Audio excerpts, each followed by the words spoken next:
Well, you gotta hate on everything that Apple doesn't do. I only like things that Apple does. Hello, friends. Welcome to User Friendly episode 62. 62. My name is Roberto Hoyos, and I am the owner of a company called Throwboy. I'm here with my friend Erfon Elijah, and I own tossgirl.com. I thought I bought that off you. We make nerdy. You're not supposed to tell anyone about our pillows. the things that we discuss privately. You might know me from the Cultcast podcast, and welcome extraordinaire. Welcome to User Friendly. I almost said Cultcast. This is our first Monday episode. Yeah, we made it. And we almost didn't, because I was like, do we have anything to talk about? Maybe we shouldn't do it. But I was the one that said, look, Erfon, I'm really drunk everybody's right now. going to be really mad if we're not around forever. Like, I mean, it would have been like 9 days of downtime, right? Yeah, actually, it probably would have been like that. And I know that people who watch the show, they would abandon ship if we weren't there. Dude, on a normal basis. That's how it is. People are fickle. So, User Friendly is a weekly show where we talk about all things geek, our favorite stuff on the web, and things that when we can't think of anything, we'll make something up. Yeah, and all things imaginary by us. Yeah, and iWatches. Oh man, so many iWatches. If this is your first episode ever watching, we love that iWatch. We love that iWatch, especially. Did you say the iWatch or the iMwatch? Both.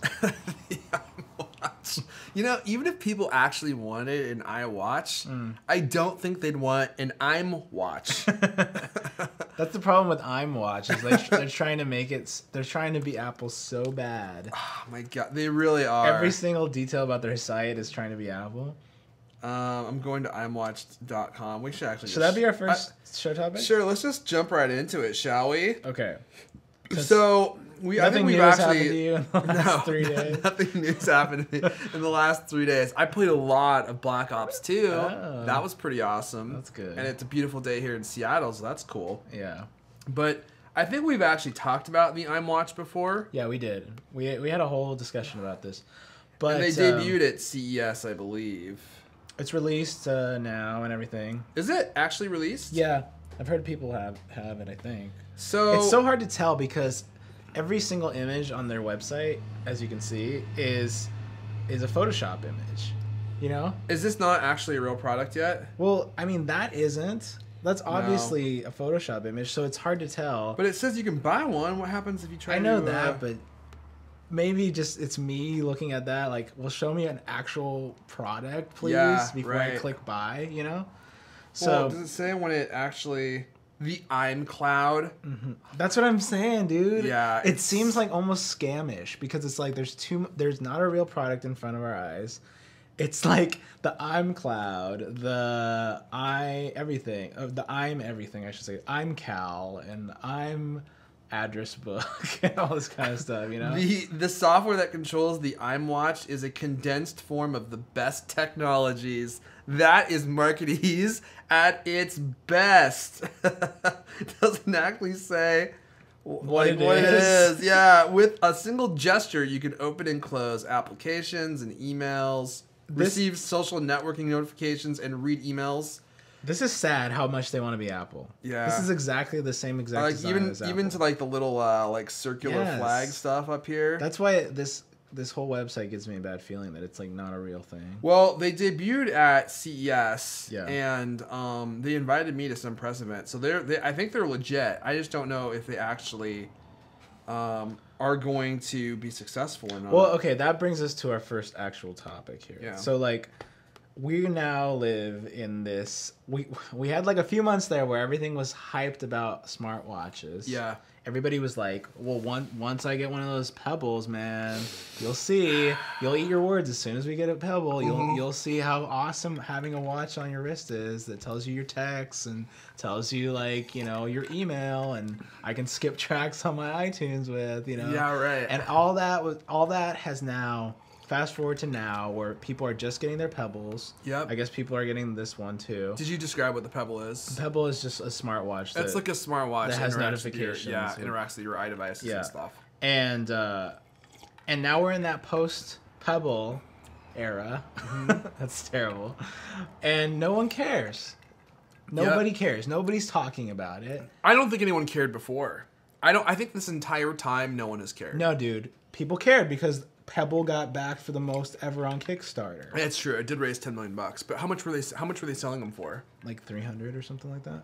There was a good amount of people that thought it was going to be a big deal. And now all the big tech people like Chris Perillo and all those people, they brought it up, they unboxed it, and then they're just like, okay, yeah, have it. You know? So why should what's it called? Why should the Apple one be so much insanely better? If this concept of wearing a watch is like the thing that people don't even want to do, you know? Yeah, that's always been my biggest problem with it. I don't think that people want to wear watches. I don't want to wear a watch. And if Apple released something really amazing, it would have to be something that transcended a watch, and it would have to be super slim. I don't like wearing things on my wrists. Right. I just have never liked that. When I want to look at the time, I pull out my iPhone and I look at it. So I don't know if Apple will truly release an iWatch. I think they might, but if they do, it's gonna have to do more than just let me look at my social notifications on my wrist. It's gonna have to do more than let me read my email on my wrist. These are notions that it's almost like begging the question. They're like, it'll let you read your emails on your watch. It'll let you read social notifications on your watch. And then everyone's like, oh my gosh. And then you step back and you're like, does anyone actually want to do that? Who wants to read their email like this? Yeah.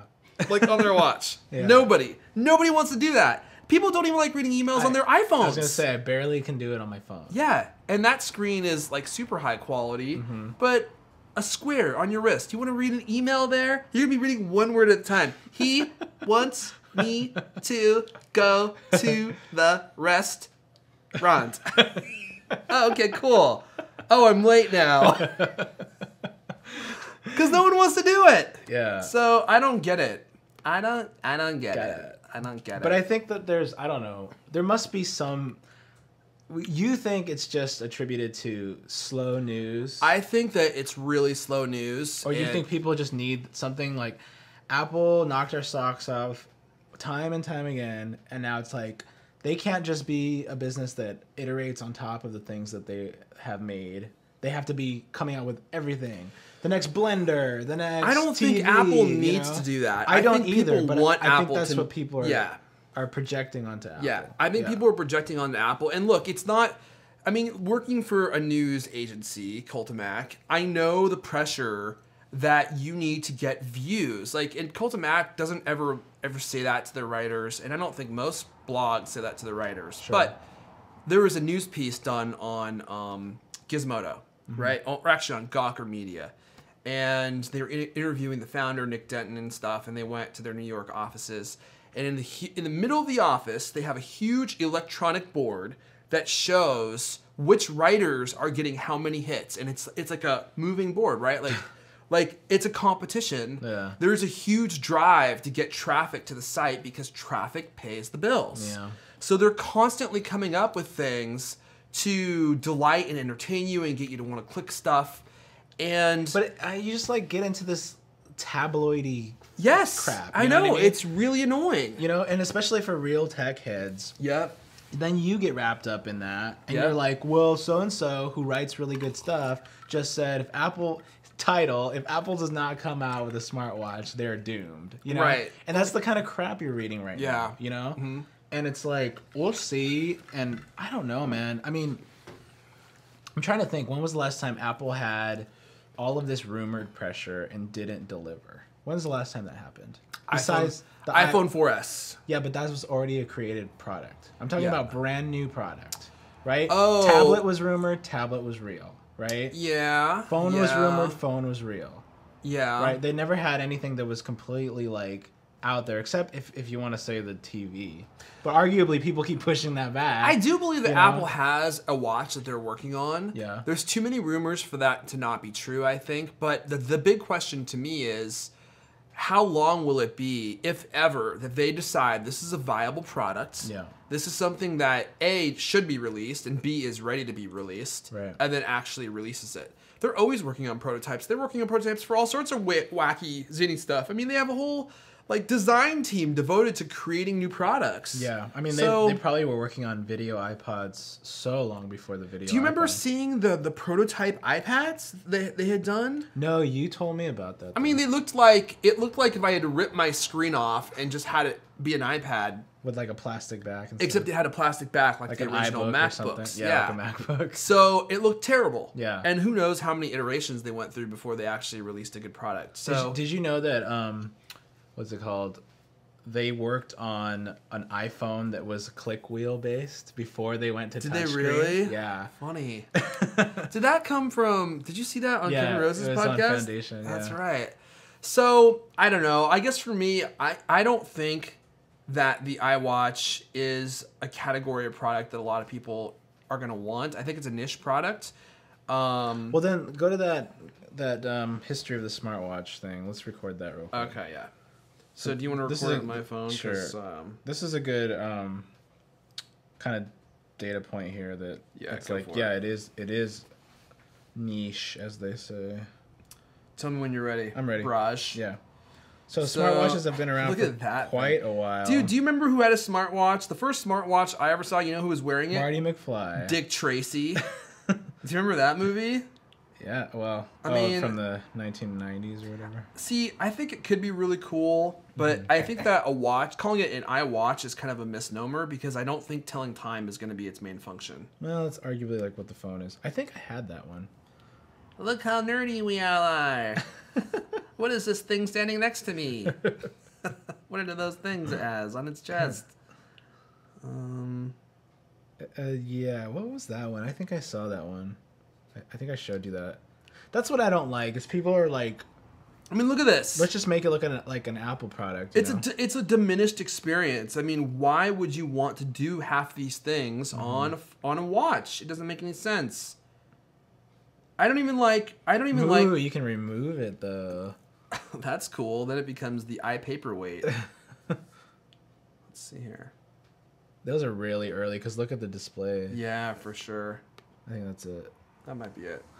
So Yeah, I remember don't I know. had a watch that told like I think it was a Microsoft watch. It had scrolling sports scores or the weather or something like that. That was really high tech back in whenever. I think it was like the 90s. I think this same argument for me applies to the Google Glass. I mean, Yeah. people are like, oh man, you're being short-sighted. Maybe I am being short-sighted, admittedly.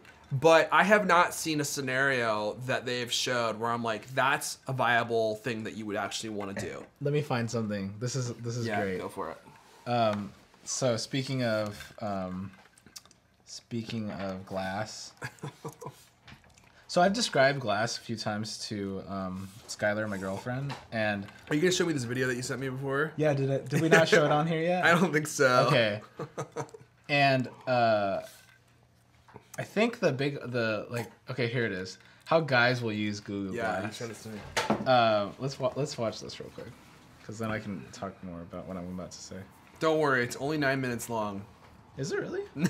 I was like, I thought it was super short. Can you make it full screen? Thanks for meeting me here.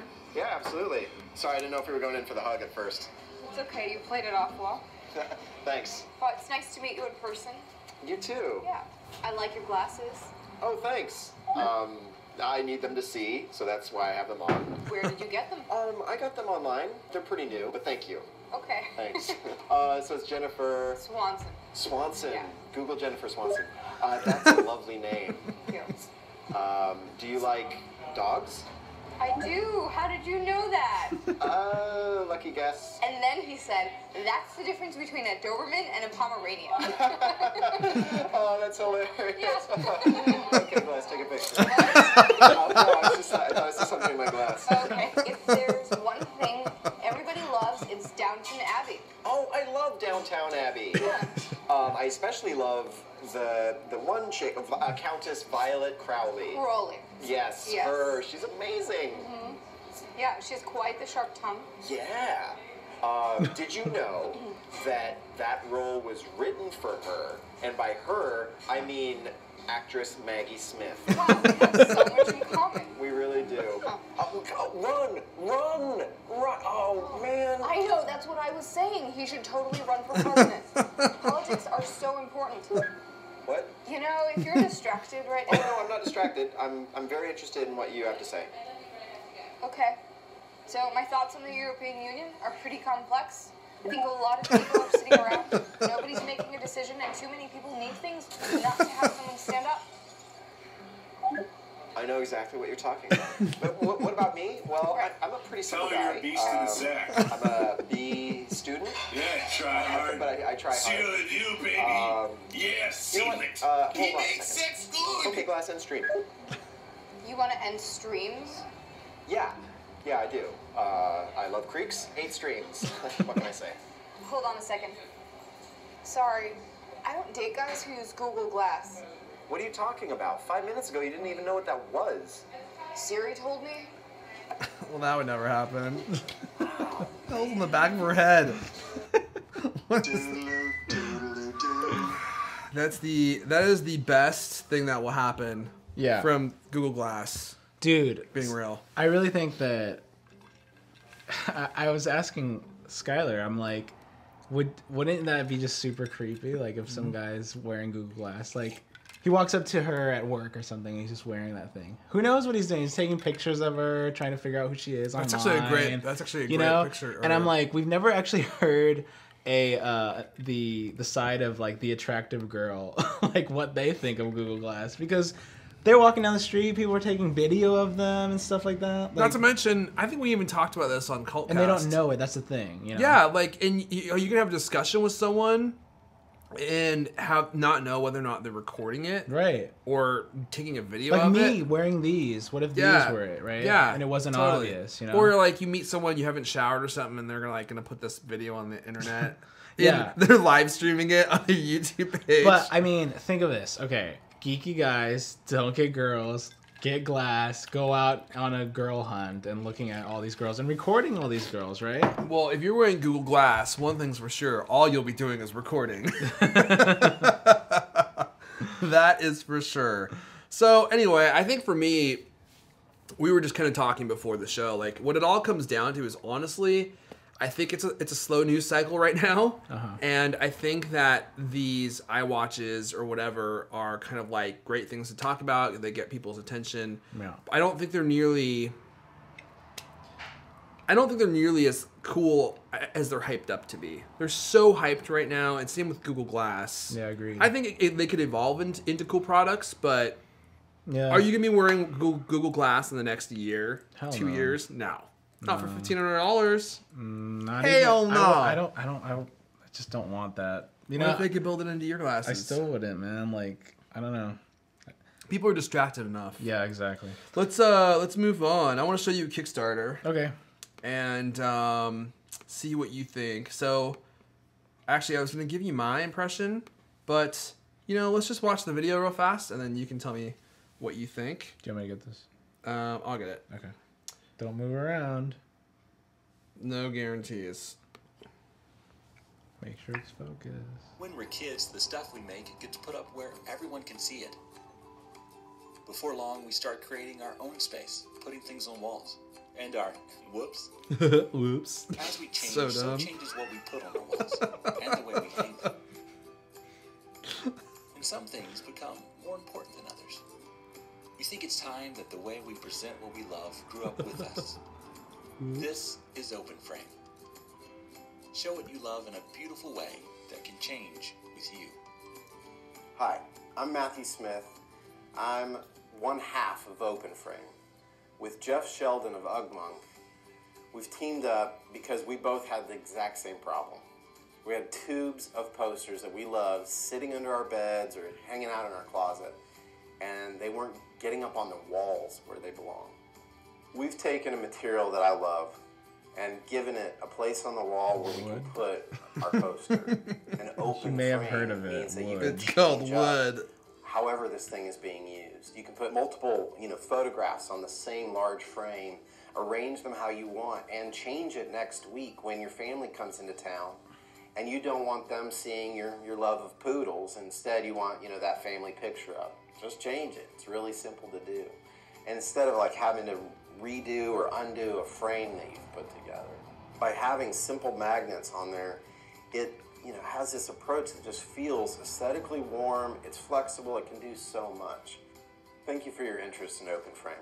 We're so thankful to have you here supporting us on Kickstarter. I can't wait to get one of these in your hands. This is going to be an outstanding American-made product.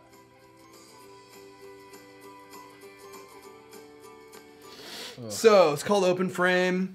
It's a frame that is basically a piece of wood backed by metal so that you can stick magnets to it and then have posters on the wall. What do you think? So I'm drinking a little wine right now. So we're going to get the honest answer here. And I felt like I was going to throw up watching that video. So you don't like it? What's to like, dude? It's kind of like patronizing that we created this brand new thing. It's wood with magnets. Well, it's funny because it isn't new. The name is cool. I mean, and I think a good product can survive if it has a great name. It can do well with branding, and they have a pretty famous guy behind it. Yeah, But, so one of the guys who founded it, his name's Jeff Sheldon. He is a designer. He started a clothing company called Ugmonk. right. And he sells really like just clean, like basic designed t-shirts. And then he started doing other things. Yeah. He started creating products from wood. And his big thing is like typography. So some of his products are just big ampersands. And he's had a lot of success with that. So he's the other half of OpenFrame. Dude, they're gonna make their goal. Well, They yeah, have they 25 will. days left, and they only need to raise another 11,000. It's So not they're at for me. $29,000. It's just not for me. I think this is cool, but I think it's way too expensive. How much does it cost? So $90. so the 10 by 10 inch one is $35. If you want two of them, it's $65. One medium-sized one, which is 18 by 24, is $95. Yeah. Dude, that is a lot of money. I just don't find that to be like. I mean, I hang stuff on my wall. I don't have this issue of like, ooh, if only someone could come up with something that I could put things on. Like, I don't know. It just seems really kind of you're over marketing something that's just so Yeah, but I think for you, you know? it may not be a problem, but I would use this. This is something that I would use. Honestly, yeah, like but you're if- acting like I don't have art on my walls, and I do have art on my walls. Yeah. So I think that I could equally put things on there too. I just don't think I would. I don't know. It's You just like, don't think you'd use it. Yeah, it's just like I don't know. I don't think that it's a very. I don't know. I don't like the pitch. Like I don't like the American-made product. It's just Yeah. like people throw that in there like it's gonna be like that's just an added little thing that is for that crowd of people. They're like, well, okay, now I'm backing it because they said Made in USA. America, yeah. I don't like when people do that. But anyway, that's a side note. I don't know. I just think it's like very blah. Like okay, cool. But I think that it's because it's the people behind it that they're like, oh, whoa, no way. He made a shirt with an ampersand on it. That's so cool. He does definitely have know? a following that likes to pay for premium type products that are designed well, and he is a good designer. But I think the appeal of this for me is the fact that it's really easy to use. I mean, like a lot of times if you hang something on your wall, how do you do it? Do you pin it on there with like either that or the tack stuff that you can take off. Oh, you use those things. Yeah. So for me, I really love using magnets to hang stuff. That's like arguably like my favorite way to do it because it's just so easy. So I'm like, but you can't use magnets on your walls, obviously. So if you had like an open frame, the name is genius, I think, honestly, because it's like it immediately tells you what it does. It's like it's an open frame. It's just you put anything on it. If I had something like that in here, I think I would probably use it all the time. Would I pay $100 for it? No, not a chance. I think the thing is like my personal aesthetic is not. I don't really like this whole movement towards insane minimalist, clean, everything clean, Yeah. everything white, everything minimal. You don't know? want to live in Johnny Ives' house? Yeah, I just think that that's like. I mean, I arguably have been into that at some point, but I just think I think it's kind of played out. I'm like, okay, like not everything has to be like super clean, like super white walls, like clips on the walls, you know? Like every startup that you've ever seen looks like that. Yeah, it's true. And so that's why I wouldn't want it. You know? I was having visions of Johnny Ives' house. You probably go in, there's no walls. You walk into the door, it's just a perfect square. Yeah. In the center of a room is a chair, and then there's a mat on the floor made of, I don't know, some type of bamboo material. Mm-hmm. But there's no blankets or anything. Yeah. That's just where he sleeps. Right. And then he just lays there perfectly like this. And then when he gets up, he sits in his chair, which is in the middle of the room. And then maybe there's actually no, that's probably it. There's a whiteboard so he can draw. I don't know. I like it. They're gonna make it. No, they're gonna make it for sure. No doubt about it. I know that they will. Like I said, it's just not my thing, and I don't have anything against the dude or anything. I just think that it's a very stylistic thing. Like you said, like that's the thing. Yeah. It's very like personal taste, right? Yeah, for sure. And if he ever sees this, he'll probably think I'm an asshole because I don't like it. I don't think so. But it's just not my taste, you know. So literally, all it is just like a piece of wood they laser etch, and then they put a piece of metal behind it, and then they put a panel behind it to cover the metal. Mm-hmm. So it's a very simple product. Mm-hmm. Wow. $500 gets you 3 square ones, 10 by 10, 2 mediums, 18 by 24, and then 2 large, 24 by 30. How did they do that on the Kickstarter? What do you mean? Like, oh, it's just a graphic. Oh, okay. Yeah, they just did a graphic. So I do think I will commend them for their marketing and their pitch, because like I said, even though I personally don't like their marketing and their pitch, it works. Yeah. Like all those things that they did in their video totally sells, you know what I mean? Yeah, right, yeah. So, more power to them. It's just not my personal taste, you know? They have a It Might Get Loud poster up. That was a cool documentary. It was a cool documentary. You know my problem with it? Yeah, because you don't like Jack White. It's not that I don't like Jack White. Jack White's fine. And he's got a really cool like aesthetic going for him, and he's a good musician. My problem is that Jack White put himself in a category with The Edge and freaking Jimmy Page, two of the greatest guitarists of all time, and then he's in it. I like that dynamic. I think that you would rather have seen John Mayer in there. Dude, no. Although I think John Mayer is an amazing guitar player. It's not even that it has nothing to do with being a musician. It's just that Jack White is never going to be on that level in my heart with Jimmy Page or The Edge. But what are you grading him on? I don't know. Guitar playing style, musical ability, like songwriting ability, I guess. But all of those other guys have had a profound effect in music and steered it in some way. You don't think that the White Stripes and Jack White's work has done that? No. Do you follow it? Not really. Do you? Yeah. So tell me how it has. Well, the landscape of rock and roll was not like that prior to, some of the stuff that he was doing. Mm-hmm. But, I don't know. It's like if I can't think of a good balance for somebody now. Anybody you put now, you're going to be like, why the hell do they have that guy? He's not up there with Jimmy Page. Nobody's going to be up there with him. I think you could put the guitarist from Coldplay in there. Okay. Because I think that he's an amazing songwriter.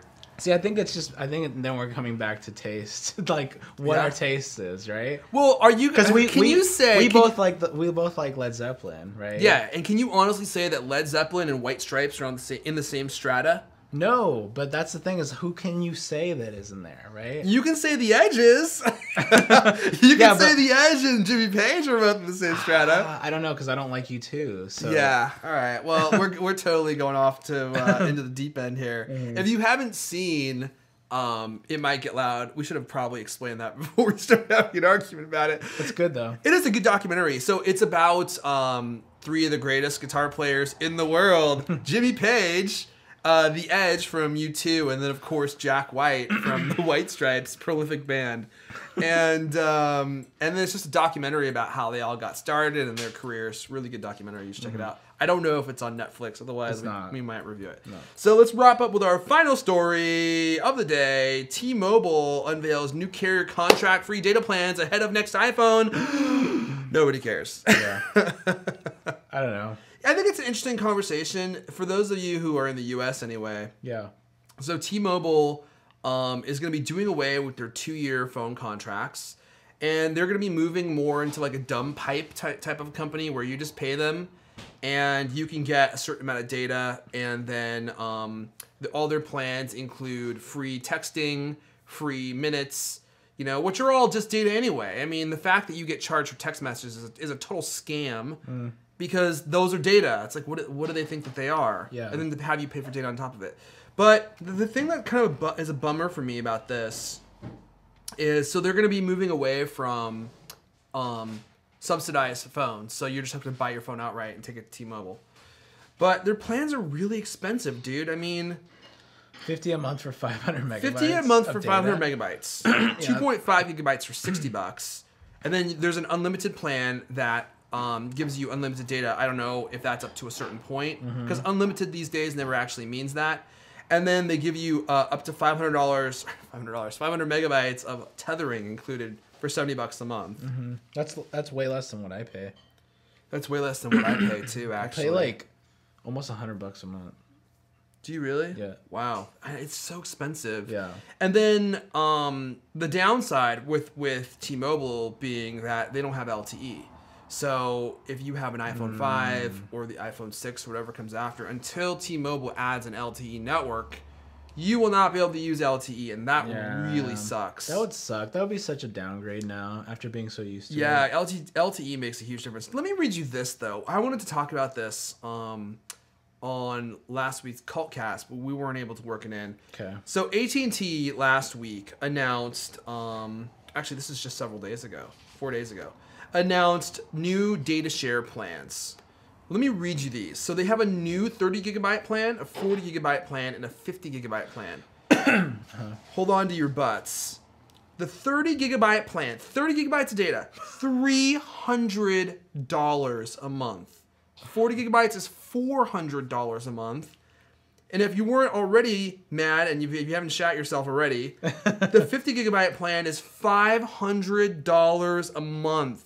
$500 for 50 gigabytes of wireless data. And you're still under their 2-year contract? Yes. That's not even mentioning their $10 per device connection fee to use the data that they're selling you. Dude, oh my gosh. They are out of their minds. So someone needs to come in and control them. Oh yeah. This is I think this is like a matter of like national infrastructure. That's not even the right word. I know what you mean though. It's like it's what they did when they were monopoly of the whole phone system. Yes. Yeah. Like remember when you first had internet, maybe you don't. Like they would give you a modem, right? And then they were like, okay, you get to get your data turned on now. And then, oh, you want to have another computer?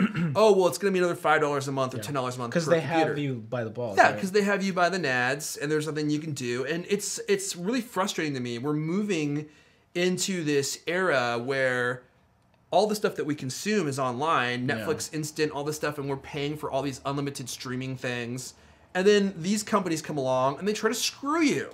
And they're like, oh, you want to download data? Like, oh, well, it's metered. And actually, I saw one of these network guys on, I think, This Week in Tech.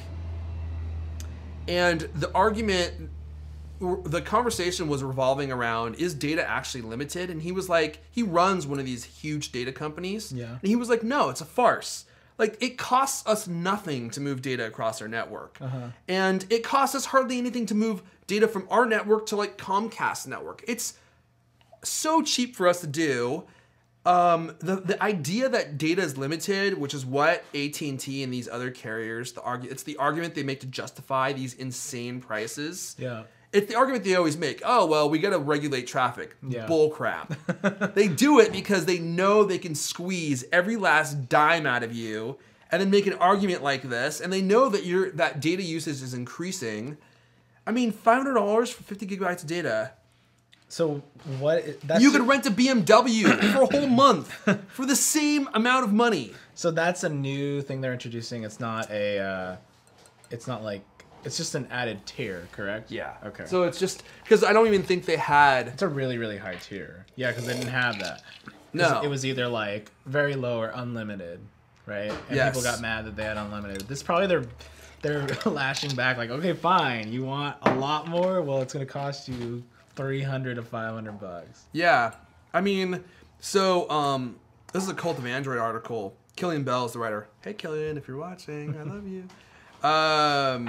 He did the math. So if you were to get the 500 gigabyte plan, $500 a month, 50 gigabyte plan, $6,000 a year. $6,000 a year.